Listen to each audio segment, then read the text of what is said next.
Hello friends, welcome to my channel. आज हम बात करने वाले आलोक इंडस्ट्रीज के बारे में। ये मेरे पोर्टफोलियो का शेयर है और मैं मेरे सारे पोर्टफोलियो के शेयर बताता हूँ और ये लॉन्ग टर्म के हिसाब से लिया हुआ शेयर है।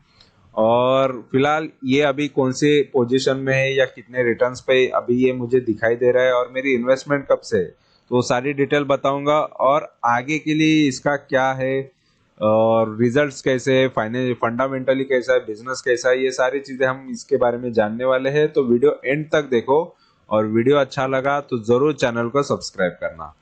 तो सबसे पहले यहाँ पर इसका विकिपीडिया देख लेते हैं कि इसका विकिपीडिया इसके बारे में क्या बता रहा है, गूगल इसके बारे में क्या बता रहा है।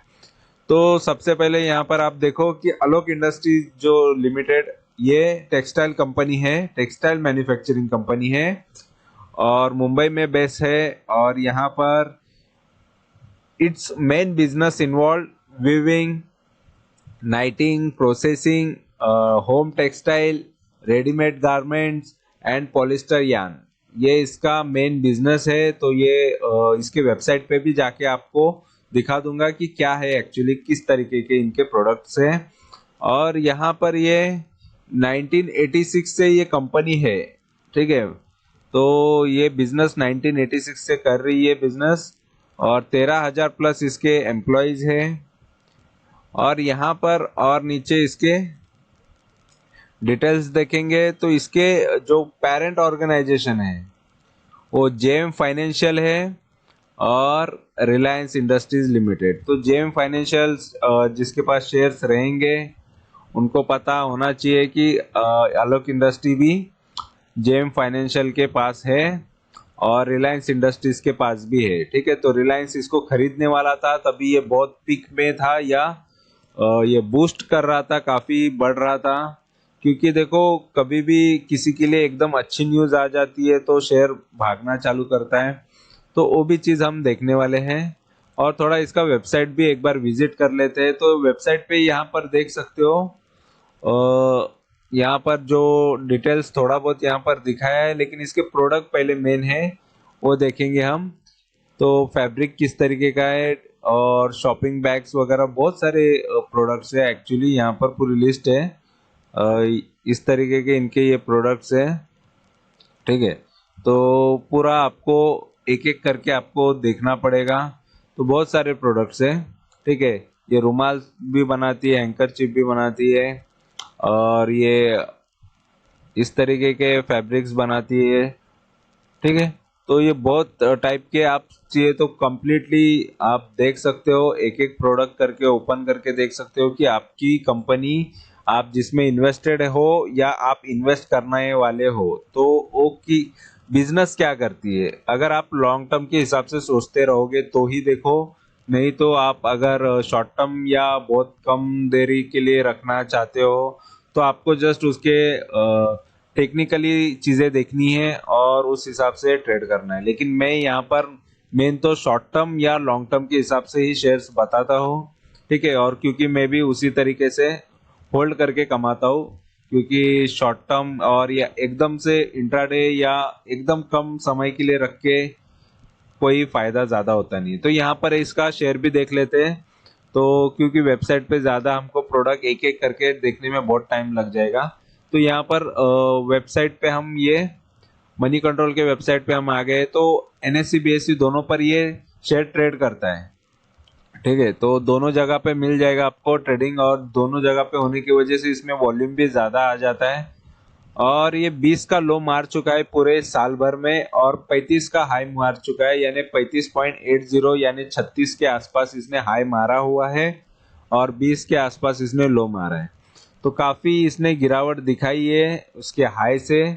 और इसमें अच्छी बुरी क्या बात है ये भी देख लेते। तो 5 स्ट्रेंथ है जिसमें से ये बता रहा है कि इसका जो effectively using share holders fund, तो शेयर होल्डर का जो फंड होता है इक्विटी फंड, उसका यूज प्रॉपर करके ये अच्छा खासा ये रिटर्न्स कमा रही है, रिटर्न ऑन इक्विटी अच्छा जनरेट कर रही है। और वीकनेसेस में खराबी क्या बता रहे वीकनेसेस, कि companies with a growing cost year on year for long term project. तो लॉन्ग टर्म प्रोजेक्ट के लिए कंपनी ये साल से ही खर्चा कर रही है, तो खर्चे की वजह से मेन प्रॉब्लम क्या हो जाता है कि आपका वो थोड़ा बहुत खर्चा एक्सपेंसेस ज्यादा होने की वजह से आपको लॉस में दिखाई देता है या आपका प्रॉफिट कम नजर आता है। तो इस वजह से ये चीज को ये बुरा मानते हैं, लेकिन लॉन्ग टर्म के हिसाब से अगर पैसा लगता है और उससे कुछ अच्छा बेनिफिट हो सकता है या बिजनेस एक्सपांड हो सकता है, तो ये बिजनेस के फ्यूचर के लिए अच्छा होता है और इन्वेस्टर के लिए भी ये अच्छी बात होती है ऑलरेडी। ठीक है। लाइक, शेयर और एंड सब्सक्राइब। अपॉर्चुनिटीज की बात करेंगे तो पी इसका कम है 10 से भी, या तो आप कह सकते हो ये पूरा माइनस में चला गया है। क्योंकि मेन चीज होती है कि अगर शेयर या कंपनी प्रॉफिट करती है तो इसका पी भी पॉजिटिव दिखाता है, नहीं तो ये नेगेटिव चला जाता है। ईपीएस भी इसका माइनस में है, बुक वैल्यू भी माइनस में है। ठीक है। और यहाँ पर एक 3 थ्रेट है जिसमें से एक मैं बता देता हूँ यहाँ पर कि firm link to ongoing regulatories investigation चल रहा है इस पे।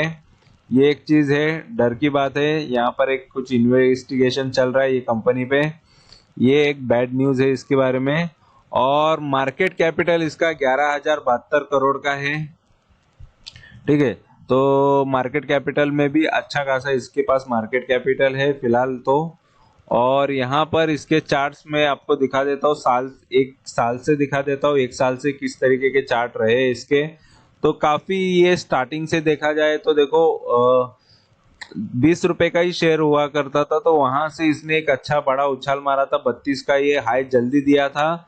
उसके बाद यहाँ पर बहुत बड़ी गिरावट दी इसने, फिर से 20 पे आ गया, फिर से अपसाइड, फिर डाउन साइड, फिर से एक बड़ा अपसाइड दिया, 35 का हाई मारा, फिर से डाउन साइड। तो अप एंड डाउन इसने बहुत किया है एक साल के अंदर ही।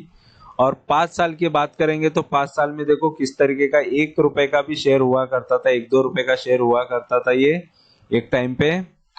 2017 की बात है।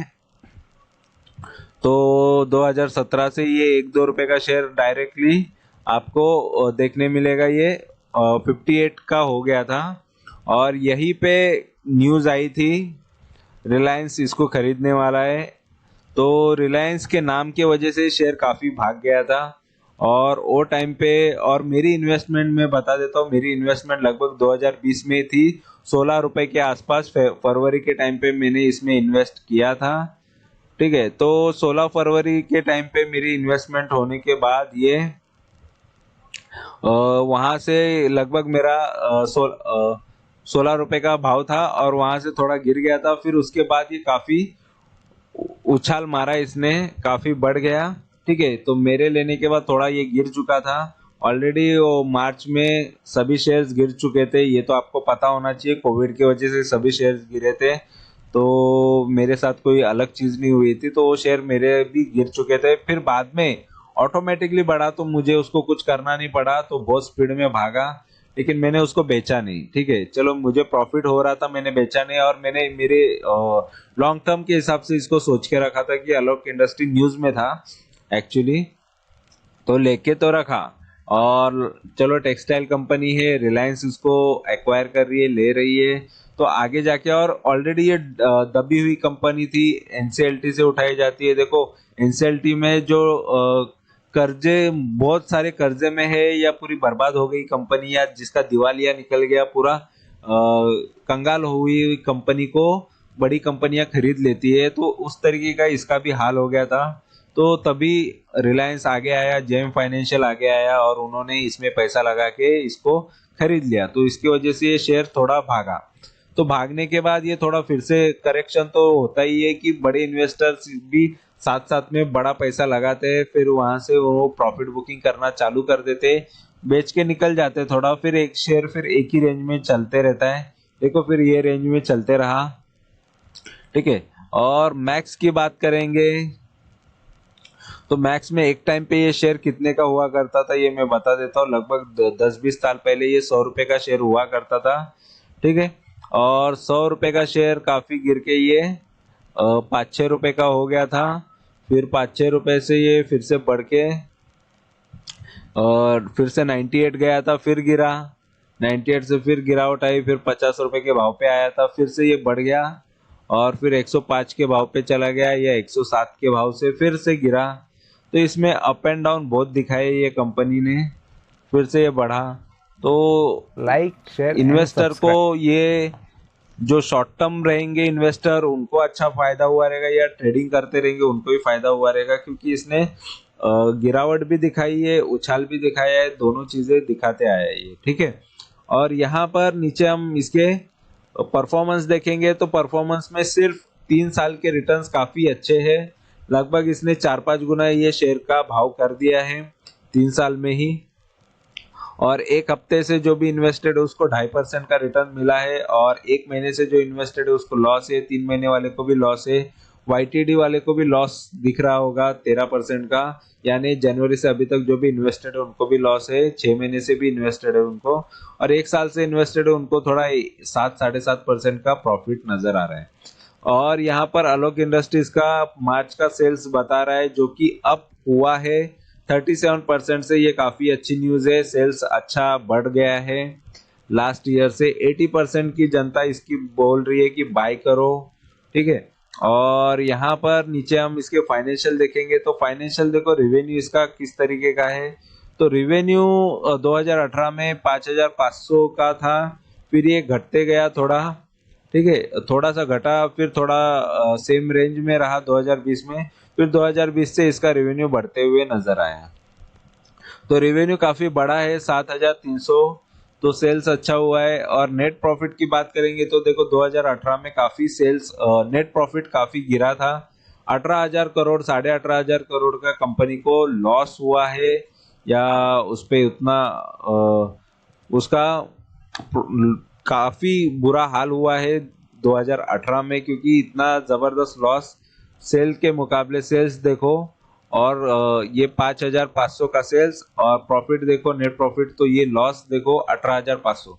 तो कुछ ना कुछ ये ज्यादा गड़बड़ी होके, या फिर कुछ बड़ा उसमें एक्सपेंसेस या लॉस उसमें गिनने की वजह से इतना जबरदस्त इसमें लॉस नजर आ रहा है। और यहाँ पर एक बार फिर दोबारा 2019 में इसको प्रॉफिट हुआ, फिर यहाँ पर आप देख सकते हो, फिर 2020 में भी प्रॉफिट हुआ 1,300 करोड़ का, फिर इससे घाटा हुआ, फिर से लॉस हुआ 2021 में 5,600 करोड़ का। फिर वहां से 2022 में थोड़ा सा लॉस कम हुआ, ज्यादा लॉस कम हुआ, लेकिन 207 करोड़ का लॉस कंपनी फिलहाल अभी भी कर रही है, ठीक है। तो चीज नेगेटिव है, लेकिन रिकवरी काफी तेजी से हो रही है इसमें, रिकवरी भी फास्ट हो जाती है यहाँ पर। और शेयर होल्डिंग की बात करेंगे तो शेयर होल्डिंग में सबसे ज्यादा प्रमोटर के पास शेयर है। प्रमोटर यानी कंपनी के अंदर जो भी मैनेजमेंट में काम कर रहा है, या कंपनी के फाउंडर से लेके सभी लोग जो भी इसके अंदर होते हैं, और जो बड़े जिन्होंने सबसे ज्यादा शेयर्स लिए, बड़े इन्वेस्टर्स, ठीक है। तो यहाँ पर ये लोग हैं मेजॉरिटी स्टेक वाले प्रमोटर। और यहाँ पर पब्लिक जो आप और हम लोग हैं, उनके 22% ही शेयर्स है इसमें, 22.5%। तो फिर भी अच्छे शेयर्स लेके रखे हैं। और बाद में यहाँ पर फॉरेन के इन्वेस्टर का भी अच्छा इन्वेस्टमेंट है, लगभग 1.5% से ज्यादा इन्वेस्टमेंट है। और यहाँ पर 0.1% DIS के भी इन्वेस्टमेंट है, यानी इंडिया के बड़े इन्वेस्टर्स, डोमेस्टिक इन्वेस्टर, उनका भी अच्छा इन्वेस्टमेंट है। 5 म्यूचुअल फंड ने इसमें पैसा लगाया है, और एक रिसेंटली बढ़ा है। फॉरेन के इन्वेस्टर 63 लोग हैं, 12 रिसेंटली बढ़े हैं। तो काफी इसमें इन्वेस्टर इसमें पैसा बढ़ाते जा रहे हैं, लगाते जा रहे हैं। सिर्फ और सिर्फ ये कंपनी एक ही चीज की वजह से अट्रैक्ट करती है, और वो है उसके साथ जुड़ा हुआ नाम, वो है रिलायंस का। तो रिलायंस का नाम जुड़ने की वजह से लोगों ने इसमें दबा के पैसा लगाया हुआ है, और इस पे भरोसा कर रही है। और टेक्सटाइल कंपनी है, और रिलायंस कहीं ना कहीं इसको आगे लेके जाएगी। तो फिलहाल मैंने तो इसको लॉन्ग टर्म के हिसाब से लेके रखा है। निकलना होता तो कब का मैं निकल जाता, क्योंकि मुझे बहुत अच्छा टाइम मिला था, 16 से 58 का शेयर हो गया था, तो काफी अच्छे रिटर्न्स मुझे दिख रहे थे, लेकिन मैं नहीं निकला। और भी इसमें ग्रोथ की उम्मीद लगा के बैठे हैं कि चलो ठीक है, क्या होता है देखा जाए। क्योंकि अगर लॉस देने वाली कंपनी, मेरे अभी रिटर्न्स लॉस में होते हैं, देखो 16 से अभी 22 तक है, तभी भी मैं प्रॉफिट में ही हूँ। इससे भी नीचे जाता है तो भी मैं खरीदते जाऊंगा। तो फिलहाल अभी भी मैं कुछ ना कुछ प्रॉफिट में ही हूँ। तो आगे अभी और लॉन्ग में जा रहा हूँ तो उसमें और कितने रिटर्न्स आएंगे वो भी मुझे आपको बताना ही पड़ेगा। जब मैं बेचता हूँ तब मैं बताता ही हूँ, लेकिन बहुत लोग बोलते हैं पहले आपने हमारे साथ तो हमको भी बता देते या हमको भी इन्फॉर्म कर देते तो हम भी इन्वेस्ट करते, इस तरीके का लोगों को लगता है। तो लेने से पहले बताया करो, ऐसा भी लोग बोलते हैं। तो मोस्ट ऑफ शेयर्स अभी मैंने जो भी पोर्टफोलियो के बताए हुए, लेकिन जो लॉन्ग टर्म के शेयर्स है वो ऑलरेडी मैं कई पहले से बहुत टाइम से इन्वेस्ट करते आ रहा हूँ, और वो पुराना इन्वेस्टमेंट होने की वजह से वो मैं पहले जल्दी नहीं बता रहा था क्योंकि वो पुराना इन्वेस्टमेंट है। ठीक है, अभी जो भी नए इन्वेस्टमेंट है वो मैंने फटाफट सभी बता दिए हैं। अभी पुराने इन्वेस्टमेंट जो लॉन्ग टर्म के है, ठीक है, तो लॉन्ग टर्म के भी शेयर्स मैं आपको बताने लगा हूँ। और सारे लॉन्ग टर्म के शेयर जो भी मेरे पोर्टफोलियो में है, शायद वो उसके रिजल्ट्स खराब हो गए, फंडामेंटल खराब हो गए, लेकिन फिर भी मैं एक रिस्क टेकर हूँ, रिस्क लेता हूँ। तो कौन से शेयर्स को लॉन्ग कर रहा हूँ, कौन से शेयर्स को शॉर्ट कर रहा हूँ, सारी चीजें मैं आपको बता रहा हूँ। तो इसी तरीके के वीडियोस और इसी तरीके की इंफॉर्मेशन और इसी तरीके के अच्छे शेयर्स या जो भी शेयर्स मेरे पास है, और उससे प्रॉफिट जरूर मैं करके दिखाऊंगा।